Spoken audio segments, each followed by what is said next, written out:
Hi குட்டீஸ், இன்றைக்கி நம்ம ஒரு கதை பார்க்க போகிறோம். கதையின் தலைப்பு என்னென்னா ஆமையும் 2 கொக்குகளும். முன்பொரு காலத்தில் ஒரு கிராமத்துக்கு நடுவில் ஒரு அழகான குளம் இருந்தது. அந்த குளத்தில் ஒரு ஆமையும் 2 கொக்குகளும் வாழ்ந்து வந்தன.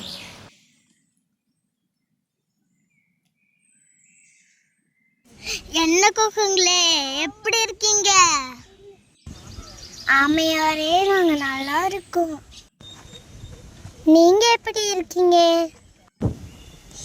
நான் நல்லா தான் இருக்கேன். என்னாச்சு ஆமையாரே, எவ்வளோ சலிப்பா சொல்றீங்க? என்ன பண்றது, உங்களுக்கு தான் வெக்க இருக்கே, அதனால எல்லா இடத்துக்கும் நீங்க போயிட்டு வரீங்க. என்னாலதான் பறந்து போய் பார்க்க முடியாதே. சரி விடுங்க ஆமையாரே, விட்டா பேசிக்கிட்டே இருப்பீங்க. நாங்க கிளம்புறோம்.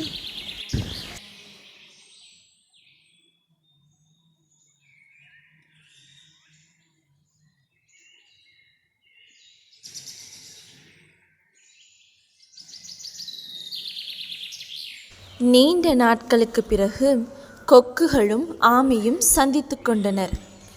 ஆனால் இந்த முறை மழை இல்லாத காரணத்தினால் குளத்தில் உள்ள தண்ணீர் முழுவதும் வற்றிவிட்டது.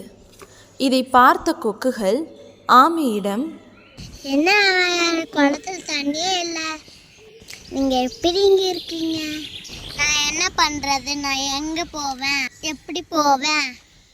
கவலைப்படாத ஆமையாரே, நாங்க வர வழியில ஒரு குளத்தை பார்த்தோம். அந்த குளத்துல நிறைய தண்ணி இருந்துச்சு, மீன்களும் நிறைய இருந்துச்சு. நாங்க அங்க போறோம். என்னையும் உங்க கூட கூட்டிட்டு போறீங்களா? ஆமையாரே, உங்களை எப்படி தூக்கிட்டு போறது? சில நிமிடங்களுக்கு பிறகு இந்த 2 கொக்குகளுக்கும் ஒரு யோசனை வந்தது.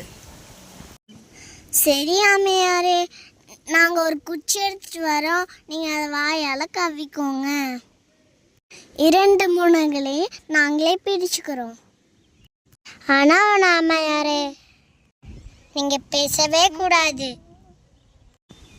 சரி சரி, நான் பேசவே மாட்டேன்.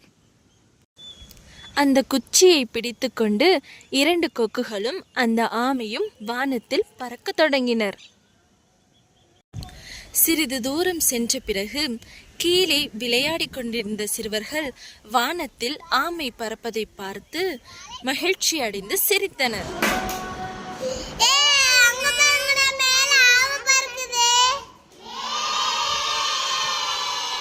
சிறுவர்களின் சத்தத்தை கேட்ட ஆமை அதை கொக்குகளிடம் கூற நினைத்து வாயை திறந்தது.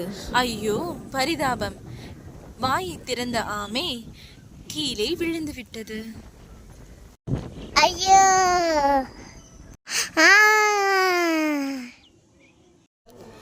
இக்கதையின் நீதி: தேவையில்லாத பேச்சு ஆபத்தை விளைவிக்கும்.